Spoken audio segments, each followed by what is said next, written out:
Assalamualaikum warahmatullahi wabarakatuh. Halo teman-teman semua, apa kabar?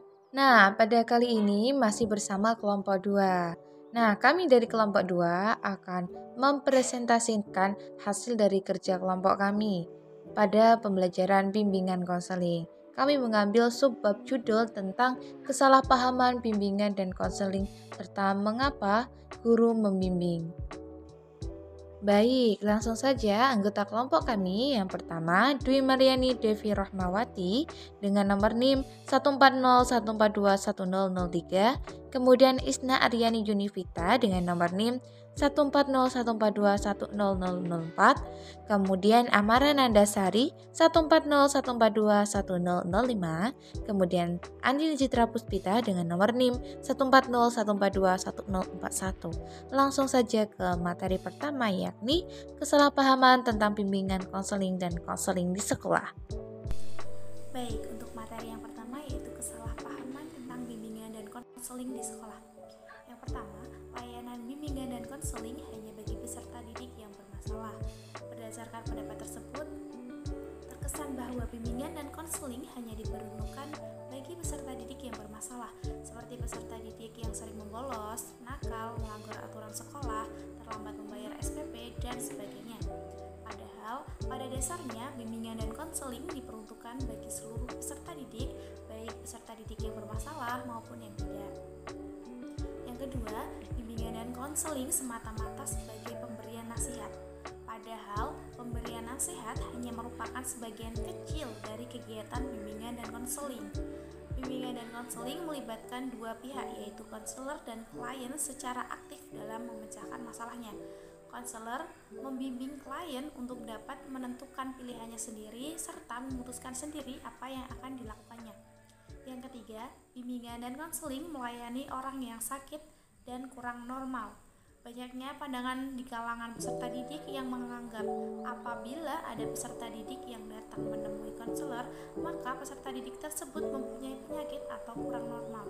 Oleh karena itu, konselor harus melakukan sosialisasi tentang tugas dan tanggung jawab konselor serta program kerja layanan bimbingan dan konseling di sekolah. Yang keempat, konselor dianggap sebagai polisi sekolah. Hal ini dikarenakan konselor sering menangani peserta didik yang bermasalah akibat melanggar aturan sekolah seperti berkelahi serta sebagainya. Pada dasarnya, konselor harus berperan sebagai sahabat yang dipercaya oleh peserta didik untuk mencurahkan seluruh perasaannya. Kesalahpahaman tentang bimbingan dan konseling di sekolah yang kelima yaitu konselor yang harus aktif sedangkan klien pasif. Pandangan bahwa konselor yang harus aktif sedangkan klien pasif adalah salah, karena pada dasarnya bimbingan dan konseling merupakan suatu proses yang sistematis. Maksudnya, konselor memberikan beberapa alternatif solusi untuk pemecahan masalah, namun klien memilih dan menentukan sendiri bagaimana cara menyelesaikan permasalahannya. Yang keenam, adanya anggapan bahwa layanan bimbingan dan konseling dapat dilakukan oleh siapa saja. Tidak sedikit orang yang menganggap bahwa layanan bimbingan dan konseling dapat dilakukan oleh siapa saja karena hanya memberikan suatu nasihat. Padahal layanan bimbingan dan konseling harus memperhatikan prinsip-prinsip keilmuan dan teknologi, atau dapat dikatakan layanan bimbingan dan konseling merupakan kegiatan profesional. Oleh karena itu, layanan bimbingan dan konseling hanya dapat dilakukan oleh orang yang ahli saja atau orang yang lulus dari jurusan bimbingan dan konseling. Yang ketujuh, menyamaratakan cara pemecahan masalah bagi semua klien. Pada bimbingan dan konseling, cara pemecahan masalah bukan seperti resep pada bidang medis. Hal ini dikarenakan masalah yang nampaknya sama apabila dikaji lebih mendalam ternyata hakikatnya berbeda, sehingga diperlukan cara pemecahan masalah yang berbeda pula. Cara pemecahan masalah harus memperhatikan kondisi klien, masalah yang dihadapi klien, tujuan yang ingin dicapai, kemampuan konselor, dan sarana yang tersedia. Yang kedelapan, bimbingan dan konseling dibatasi pada hanya menangani masalah insidental. Tidak dapat dipungkiri bahwa bimbingan dan konseling menangani permasalahan yang sedang dihadapi klien sekarang yang sifatnya dadakan. Akan tetapi, bukan berarti bimbingan dan konseling dilakukan secara spontan, melainkan bimbingan dan konseling dilakukan berdasarkan program yang terencana dan sistematis. dari waktu yang luas sehingga dari waktu yang lalu, sekarang, dan yang akan datang.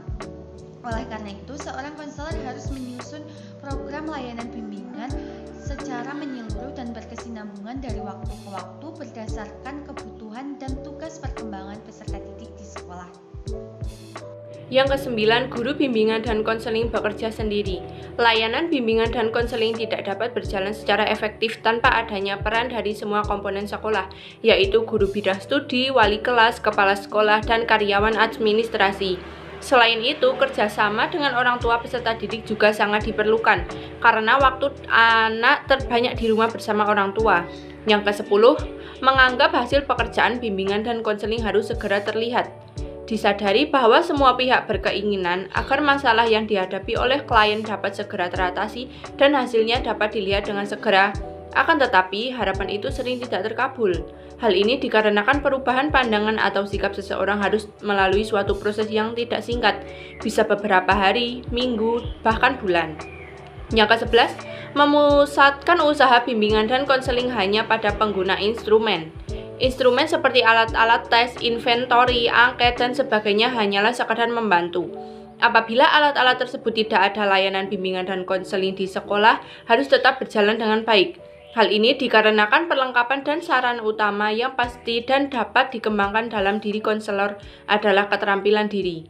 Oleh karena itu, konselor tidak boleh menjadikan ketiadaan alat-alat sebagai alasan untuk mengurangi bahkan menghentikan layanan bimbingan dan konseling di sekolah. Yang ke-12, bimbingan dan konseling hanyalah menangani masalah yang dianggap ringan. Ukuran berat atau ringannya suatu masalah sangat relatif. Seringkali masalah seseorang yang dianggap sepele dan ringan, namun setelah dilakukan analisis secara mendalam ternyata masalah tersebut sangat kompleks dan berat. Begitu pula sebaliknya.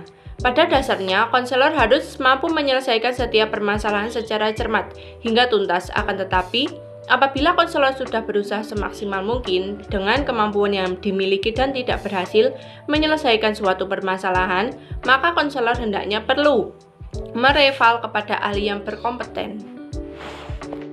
Baik, selanjutnya yakni poin kedua, yakni mengapa guru konseling itu menjadi proses pendukung dari kegiatan pembelajaran.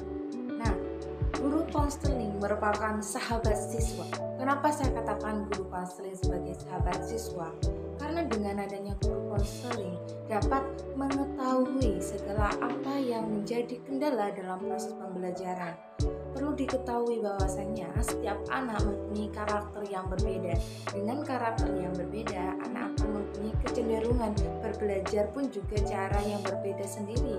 Ada yang terkesan lambat dalam menerima pelajaran, ada yang terkesan sangat cukup cepat dalam menerima pelajaran dan lain sebagainya.